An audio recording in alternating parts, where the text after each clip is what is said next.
Happy Sunday, everybody. How are things going for you today? Woo woo. And I'm stuck in an intersection. And I'm stuck in traffic. So I figured I'd go live and talk to you guys just to pass the time and say, hey, how's it going? I wonder if I can back up a little bit. This should be exciting. There we go. All right, good. All right, so how are y'all doing? This is Tammy Lowe, the lazy northern gardener, and I am out of Macomb, Michigan, Macomb County, which is southeast Michigan.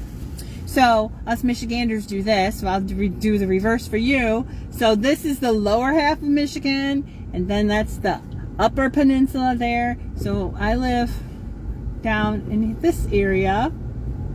Detroit is lower than us.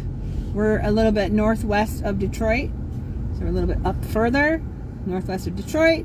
And the zone that Macomb Township is in is zone 6A/B. And so it might be a little rambly today, more so than usual, but there's a couple things I just want to touch on real quick. One is about zones themselves. So you may go to YouTube and you may say, hey, they have a growing guide for zone A, and you'd be excited. But it's like zone A in Tennessee. So their seasons, because it's further south of Michigan, are going to be a lot longer. They're going to be extended out. Or it might be zone 6A of, maybe it's over in Washington, over in, I think it's Seattle. It might be 6A over there as well. Which, again, it's going to be a different experience if you just go by zones than zone 6A in Michigan, because over on that northwest corner of the country, they get a whole lot of rain and they get a whole lot of snow. So yes, the average temperatures have a certain range. That's your hardiness zones. Those are going to be the temperatures. It's not going to be your first and last frosts. But the climate themselves may be very different. I have a girlfriend in Taos, New Mexico. She grows almost the same things as us, and I think she's zone 6A. She's got almost all the same kinds of Michigan plants that we can grow, but then she's got some desert things that she can grow in her areas that would never work with us.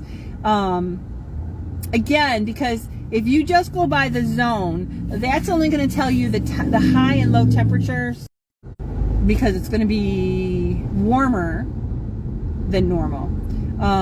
But the other thing is that you can change your temperatures with shade cloths and sunshades and just shade underneath trees.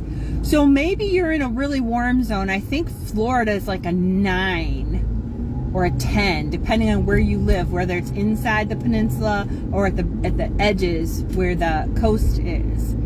And if it's, you got, they always say full sun. Well, Florida full sun versus Michigan full sun are going to be very different things. So if you have a full sun garden and that's all it gets, it's very likely your plants are not going to be very happy, because they're just not made for that environment. But if you were to plant shrubs and trees to give those more vulnerable plants some shade, then you're actually changing the zone.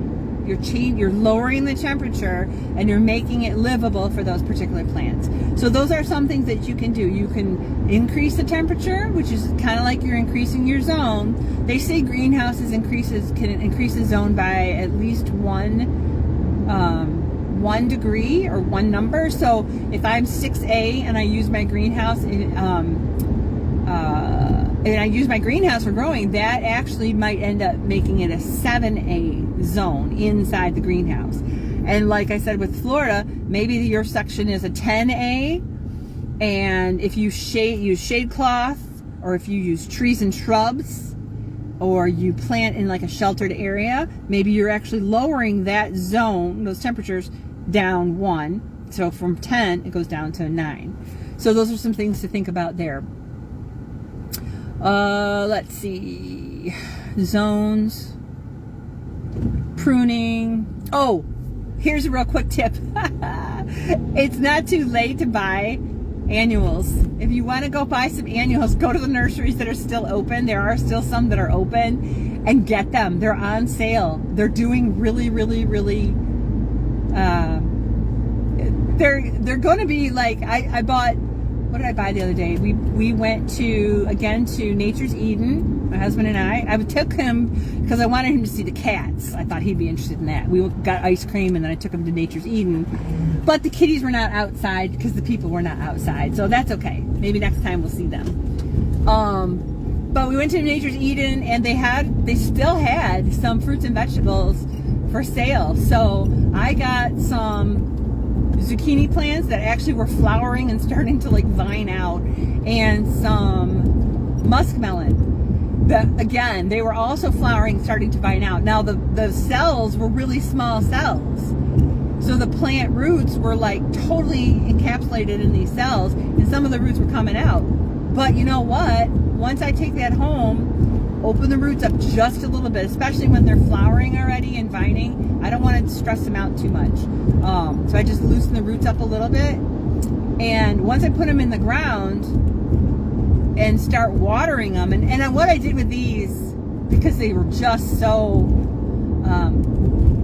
they were growing so well, I dug the hole wider than normal. I dunked the plants in some water for about a minute or so, put them in the hole, and then around the plant, instead of the regular native soil, I put in potting soil.